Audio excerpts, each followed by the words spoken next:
नमस्कार। मनी मंत्रा के एक और अंक में आप सभी दर्शकों का बहुत बहुत स्वागत है। मैं हूं असीम मिश्रा। देखिए, वित्तीय सलाहकार निवेशकों को अपने निवेश पर साल में कम से कम एक बार नज़र डालने की सलाह ज़रूर हम देते हैं और जो सलाहकार है वो भी देते हैं। और इस साल के लिए दिसंबर से अच्छा वक्त आखिर क्या हो सकता है।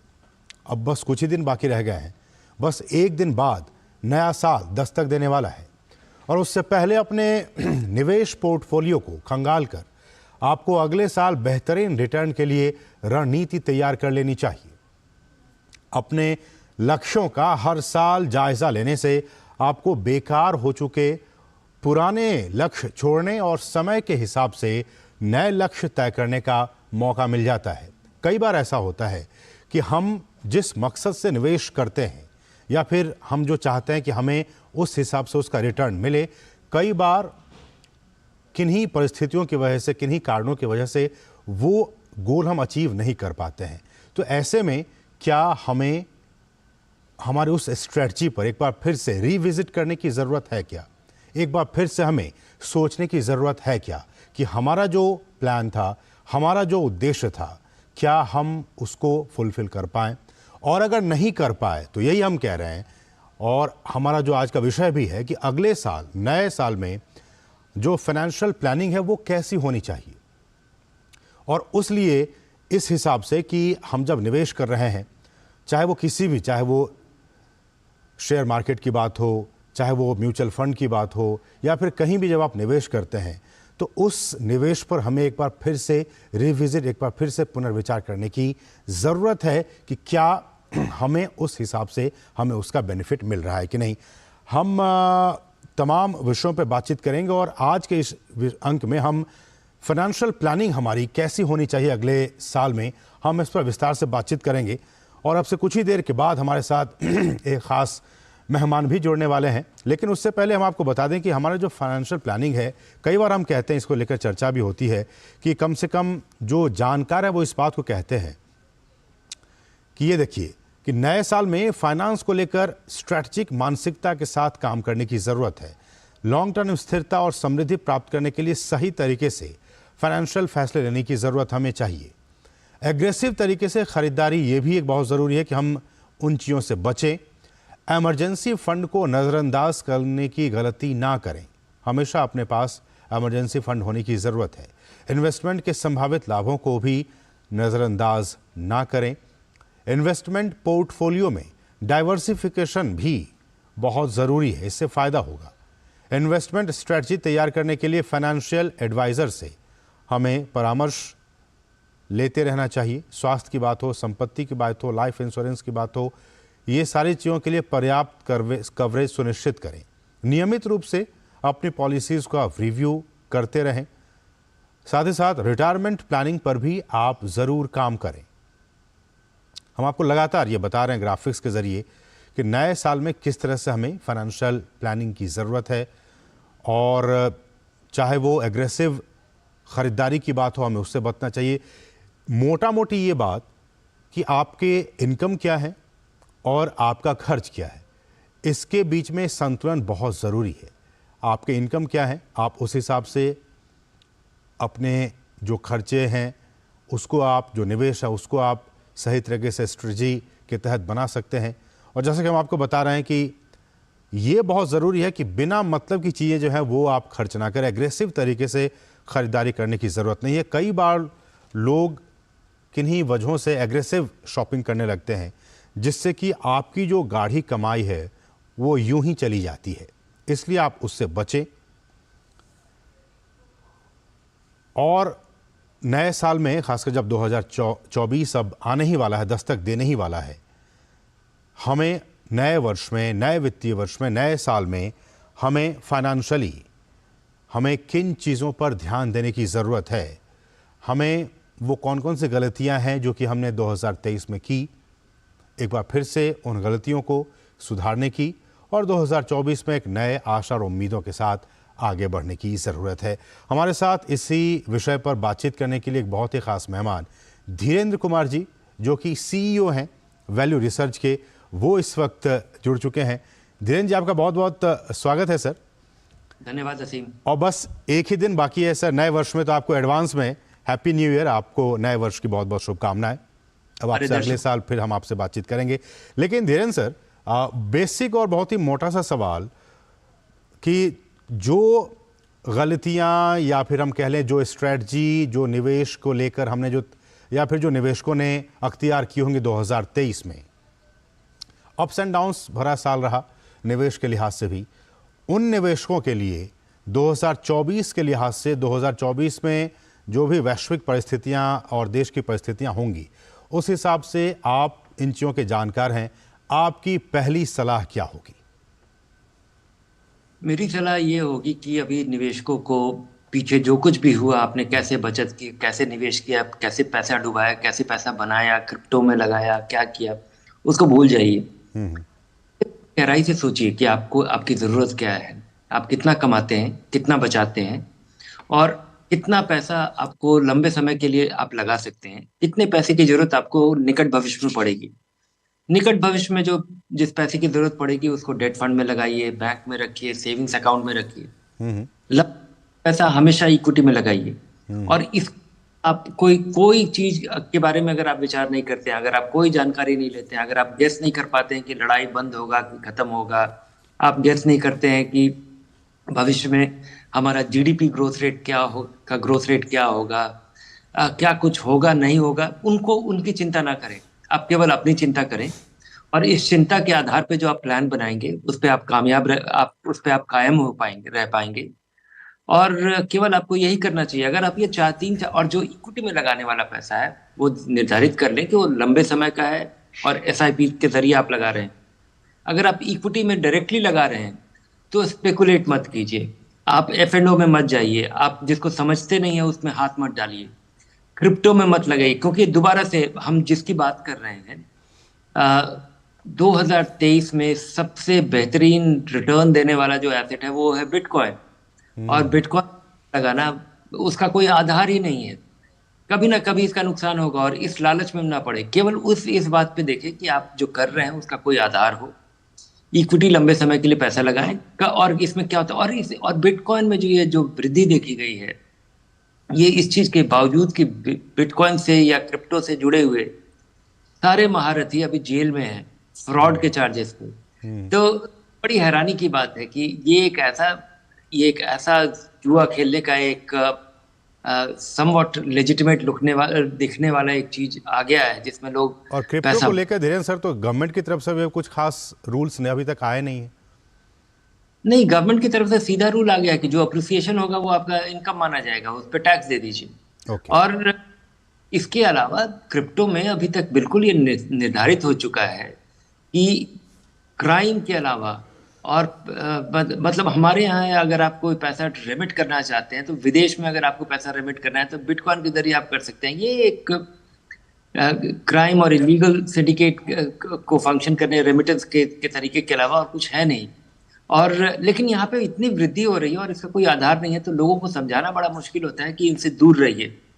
तो दूर रह कारण केवल यही है कि जो समझ में ना आए उसमें मत डालिए, और ये समझ के ऊपर है।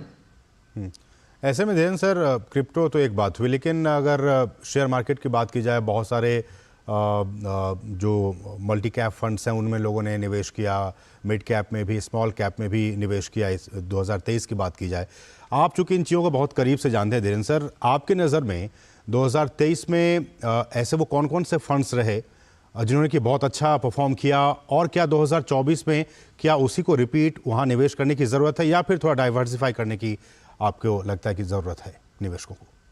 नहीं, स्मॉल कैप फंड्स और मिड कैप फंड्स का प्रदर्शन बहुत ही शानदार रहा है। इंडेक्स से करीब 1.5 गुना 2 गुना रिटर्न ये दे पाए हैं। जो सबसे बेहतरीन फंड साबित हुआ है वो 60-70% 2023 में 60-70% आपको रिटर्न दे पाया है, जो कि इंडेक्स की स्मॉल कैप इंडेक्स की तुलना में करीब 1.5 गुना 2 गुना है। जो हमारा एवरेज इंडेक्स है वो 20% बढ़ा है, और हमारा मल्टी कैप फंड करीब 25-28-27% एवरेज औसतन इतना बड़ा है। अगर आपके पास 100 रुपया लगा हुआ था 2023 के शुरुआत में, तो आज वो आपके पास बढ़ करके 125 रुपया हो गया होगा flexi cap multi cap fund में। और ये मैं औसत की बात कर रहा हूँ, आउटलायर्स भी ढेर सारे हैं। हम्म। और स्मॉल कैप फंड में लगा हुआ 100 रुपया आज 150 या 165 रुपया हो गया होता। हम्म। मेरी सलाह होगी कि लोगों को इसमें छेड़खानी नहीं करना चाहिए। ओके। लोग जो इसमें अगर आपको छेड़खानी करना ही है तो आप तब छेड़खानी कीजिए, कोई बदलाव लाइए अगर आपको निकट भविष्य में उस पैसे की जरूरत होगी। अगर 1-2 साल में इस पैसे की जरूरत है तो जरूर अपना 25% पैसा पूंजी निकाल लीजिए, ताकि बाजार गिरने पे आपको अफसोस ना हो, और बाजार बढ़े तो आप उसमें अधिकतर भागीदार बन पाए, हम्म। क्योंकि प्रतिशत तब भी लगा हुआ होगा। दूसरा चीज कि अगर आपके पास ये एक बड़ी रकम इकट्ठा हो गई है और आप कई साल ये पैसा पूंजी इकट्ठा कर रहे थे और बाजार बढ़ने से ये और बढ़ गया है, तो कोई एसेट एलोकेशन का नियम लगाइए कि आप 25%, 20%, 50%, 40% आप अपना फिक्स्ड इनकम में लगाएं। बिल्कुल। वो बाजार से सुरक्षित हो पाएगा। हम्म। और वो नियम बनाने के बाद अपने लिए उस पैसे को धीरे धीरे 4 महीने 6 महीने में उस पैसे को धीरे धीरे निकालिए, डेट में लगाइए। हम्म। डेट के बाद आपको देखना होगा कि अगर बाजार गिरता है तो आपके पास पैसा होगा दोबारा से इक्विटी में लगाने के लिए। हम्म। बाजार चलता चला जाता है तो आपको भविष्य में दोबारा बेच करके थोड़ा सा कम करना पड़ेगा, ताकि इस रेशियो को आप बरकरार रख पाए। और अगर निवेशक ऐसा कर पाता है, जो कि बहुत आसान नहीं है, लेकिन अगर कर पाता है, हम्म। लगता है कि उसे बाजार से डर नहीं लगेगा, बाजार के उतार चढ़ाव से उसको फायदा मिलना शुरू होगा, और बाजार जब भी गिरेगा तो वो उसका फायदा उठा पाएगा। धीरेन्द्र सर, एक बहुत ही छोटे से ब्रेक के लिए हमें रुकना होगा, और ब्रेक के बाद जब वापस आएंगे तो इस विषय पर अभी आगे आपसे बातचीत करेंगे। फिलहाल रुकेंगे छोटे से ब्रेक के लिए। आप देखते रहिए डीडी न्यूज़।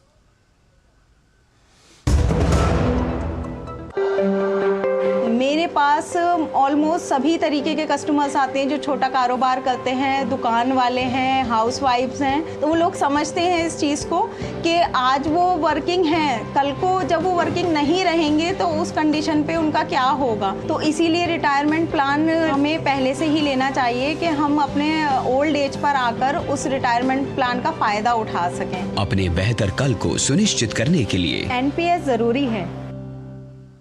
मोदी सरकार की गारंटी, भारत होगा गरीबी मुक्त। 5 सालों में 13 करोड़ 50 लाख लोगों को गरीबी से बाहर निकाला। हमारा संकल्प विकसित भारत।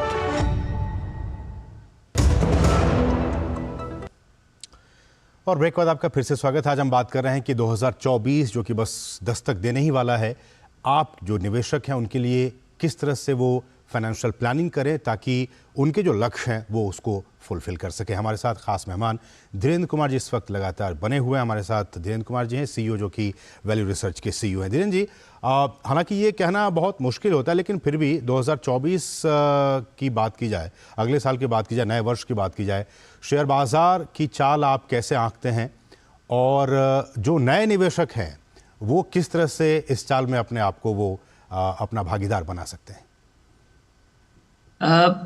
निकट भविष्य में बाजार को गेस करना बिल्कुल एक सिक्के को उछालने जैसा है। बाजार ना बिल्कुल एक बहुत ही नवजात शिशु जैसे होता है, क्यों रो रहा है और क्यों हंस रहा है पता नहीं चलता है।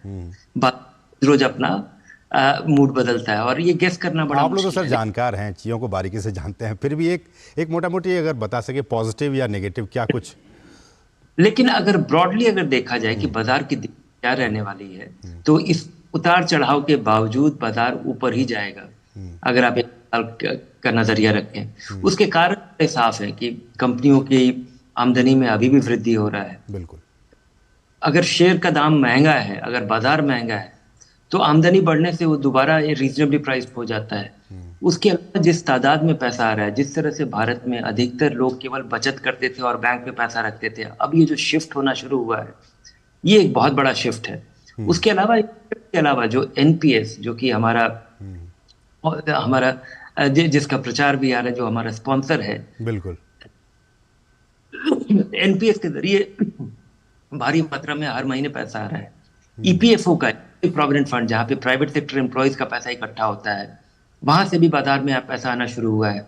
भारतीय बाजार में नियमित रूप से पैसा लाने का बंदोबस्त जो पिछले 2-4 साल में हुआ है, उसका काफी खासा दिख रहा है। और इन सब चीजों के बावजूद अभी ये बिल्कुल शुरुआत लगती है। अभी काफी शोर शराबा हो रहा है कि भारतीय निवेशक म्यूचुअल फंड के जरिए बहुत पैसा लगा रहे हैं एसआईपी के, और ये 17,000 करोड़ हर महीने पैसा आ रहा है। लेकिन 17 करोड़ जब आप देखते हैं, और जब देखते हैं कि केवल इस देश में 3 करोड़ लोग एसआईपी कर रहे हैं, 3 करोड़ लोग म्यूचुअल फंड में जिन्होंने पहली बार पैसा लगाया है, बिल्कुल। तो अभी जो इसमें जो स्केलेबिलिटी की संभावना है, जितने लोग आ सकते हैं और उसका असर क्या होगा, ये कहना मुश्किल है, लेकिन उसका असर केवल पॉजिटिव ही होगा।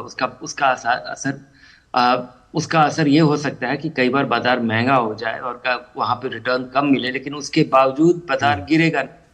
और बाजार का बहुत रफ्तार से गिरना ये नए निवेशक को हतोत्साहित करता है।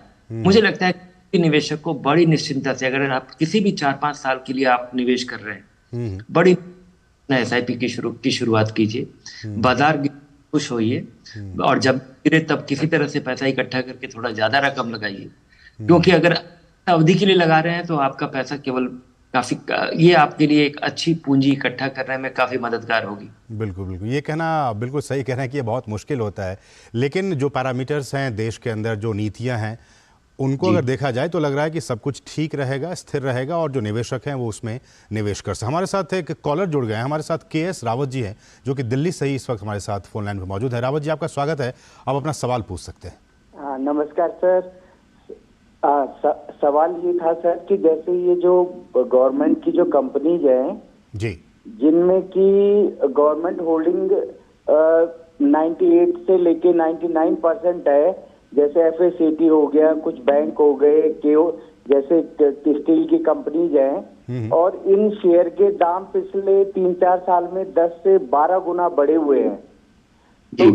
तो हमें यदि ये शेयर हमारे पास हैं तो हमें ये रखने चाहिए या इनको बेचना चाहिए या इनमें और लेना चाहिए? जैसे HMT का ही है, तो इसमें गवर्नमेंट होल्डिंग बहुत ही 99% है, लेकिन शेयर के दाम बढ़े हुए हैं।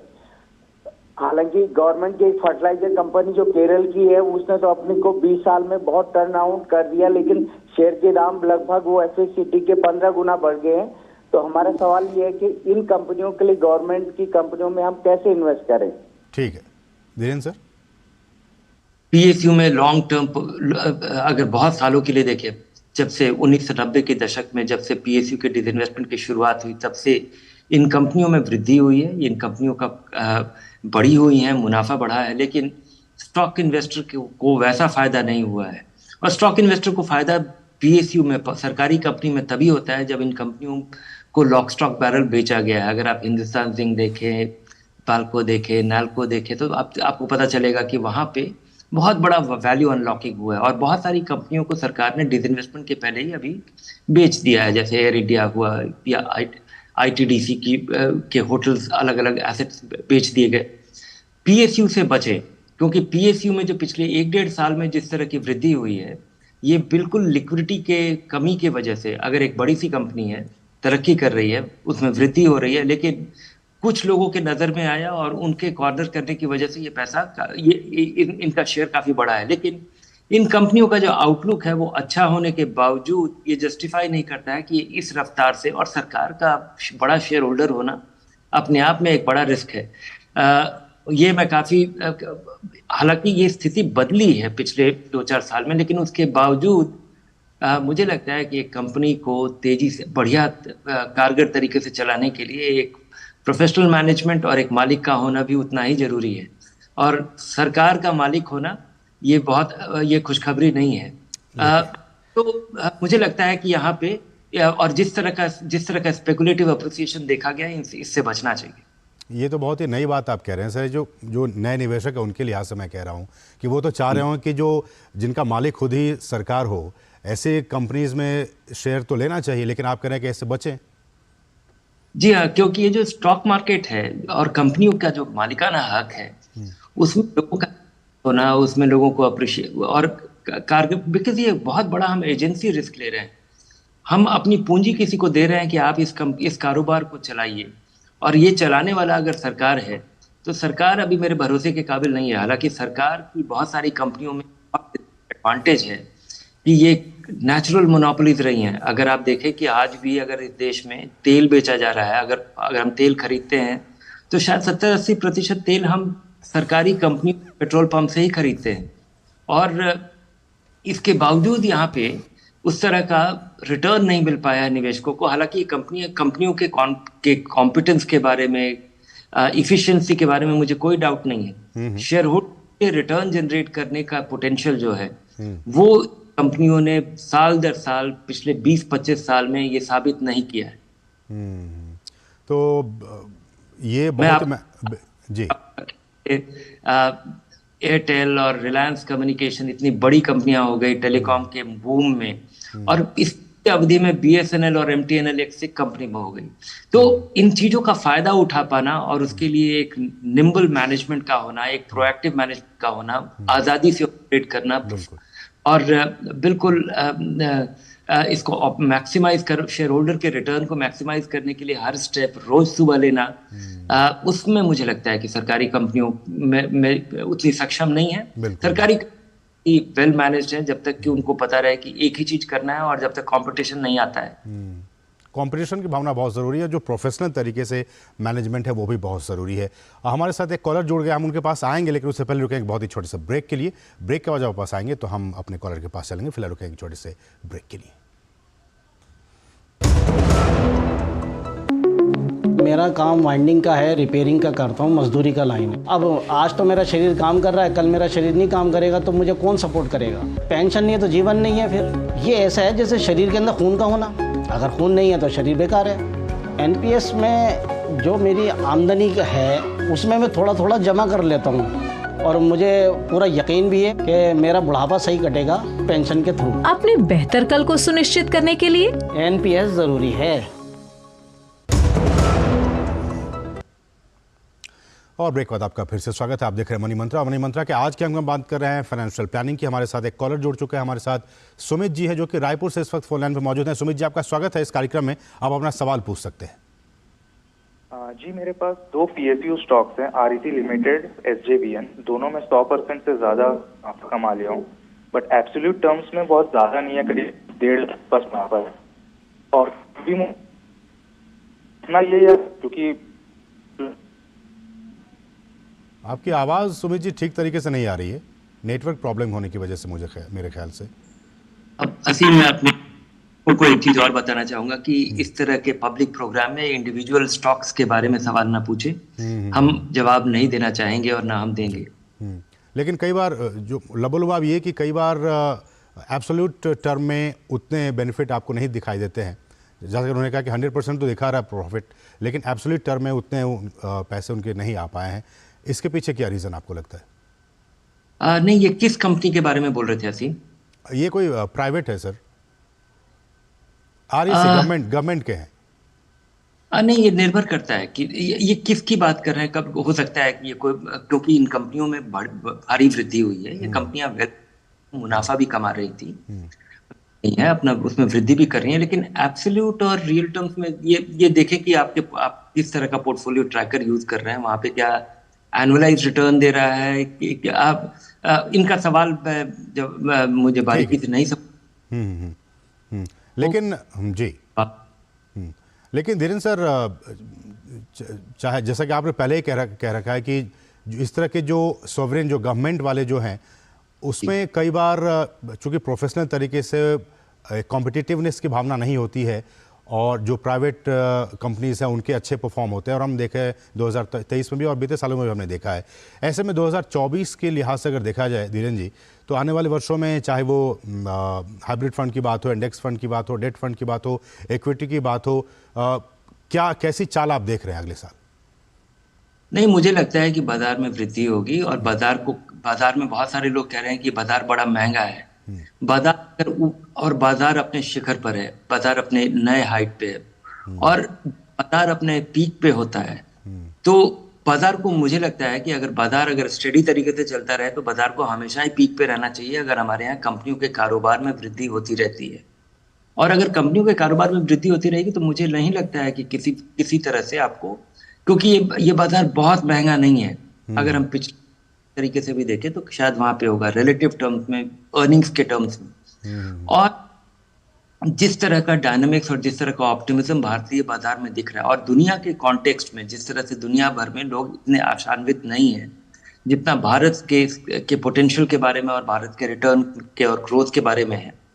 तो यहाँ पे जिस तरह का बदलाव आ रहा है, जो हम एक्सपीरियंस कर रहे हैं, जीएसटी का बदलाव हो, फाइनेंशियल इनोवेशन जिस तरह से हमने देखा है, का रिवाइव से इंफ्रास्ट्रक्चर का बिल्डअप हो रहा है, तो अभी अभी अभी अगर शॉर्ट टर्म देखें कि अगर जो उम्मीद है कि ब्याज दरों में कमी होगी, तो इन सब चीजों का असर है कि बाजार का रुख ऐसा है और ऐसा बनना चाहिए। निवेशकों को बाजार से अभी नहीं निकलना चाहिए, क्योंकि ये कोई स्पेकुलेटिव बबल नहीं है। हाँ, बाजार का भाग शायद स्पेकुलेटिव हो, जैसा पब्लिक रहता है, कुछ आईपीओ होंगे, कुछ छोटी कंपनियां होंगी जहां पे आप सकता है, और उसके बारे में आप चिंतित रहिए। लेकिन अगर आपका पोर्टफोलियो अगर डाइवर्सिफाइड है और बाजार पे अगर आप के बारे में पूछ रहे हैं, तो मुझे लगता है कि ये पॉजिटिव ही रहे।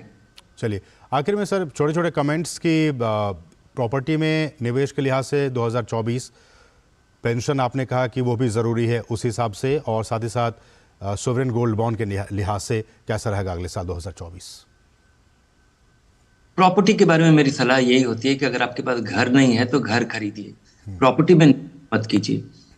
गोल्ड से बचिए, क्योंकि गोल्ड एक आध साल अच्छा करता है, उसके बाद कई साल अच्छा नहीं करता, और पिछला साल काफी जबरदस्त रहा है। एक ऐसा इक्विटी जैसा नहीं रहा है, लेकिन 13-14% आपको रिटर्न मिला है।